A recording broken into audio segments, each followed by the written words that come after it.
She's Ready? good at... When a system is unjust, the storyteller's voice must be heard. We must use our voice to raise awareness.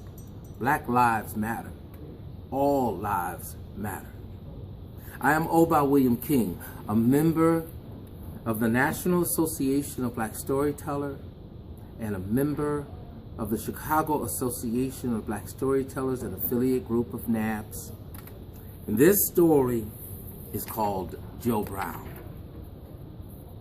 Now today, the Equal Justice System, the Institute for Equal Justice, they released a report about lynching in the United States of America between 1877 and 1950.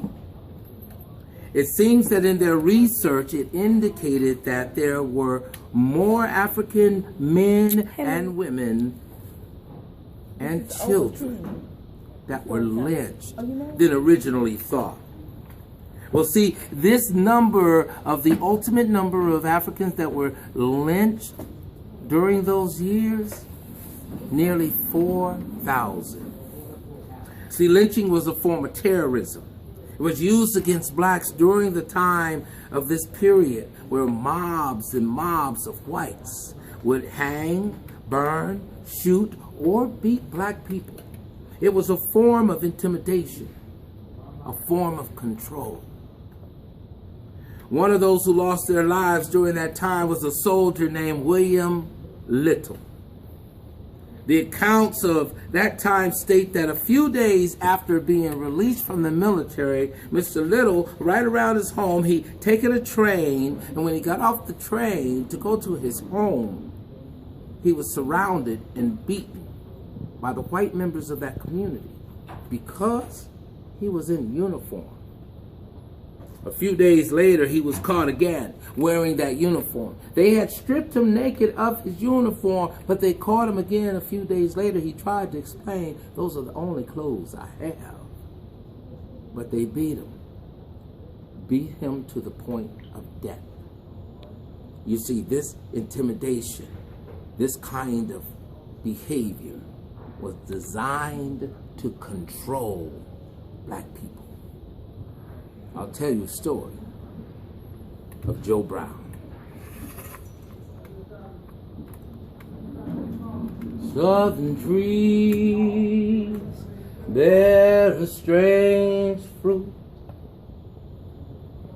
blood at the leaf, blood on the root,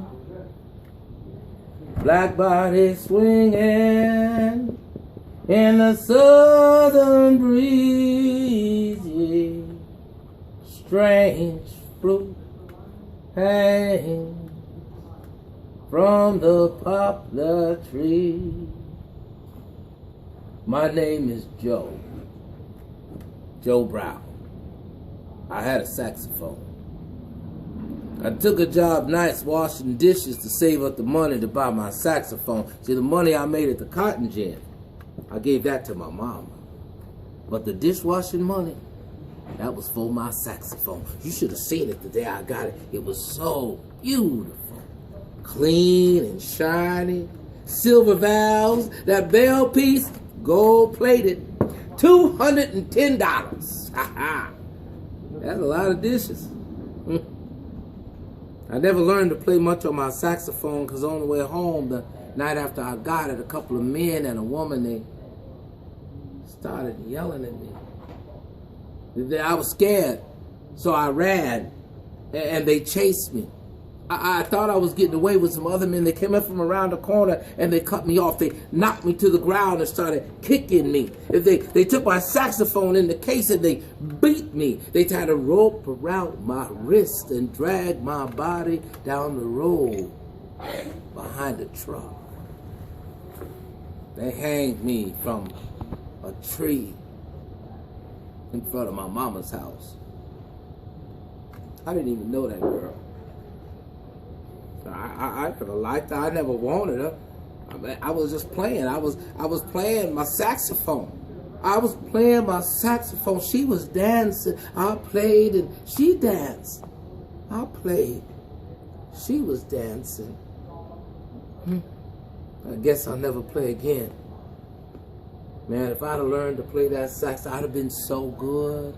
I'd have had solos. I'd have had my own band up in Harlem. I'd have played with Jelly Roll Morton or W.C. Handy. I would have been on the Arsenio Hall show.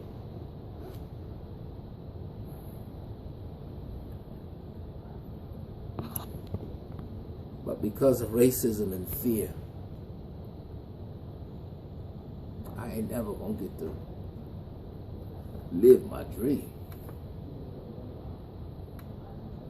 Find a way to stop this violence. My name is Joe Brown. I had a saxophone. Southern trees bear the strange fruit, blood on the leaves and blood at the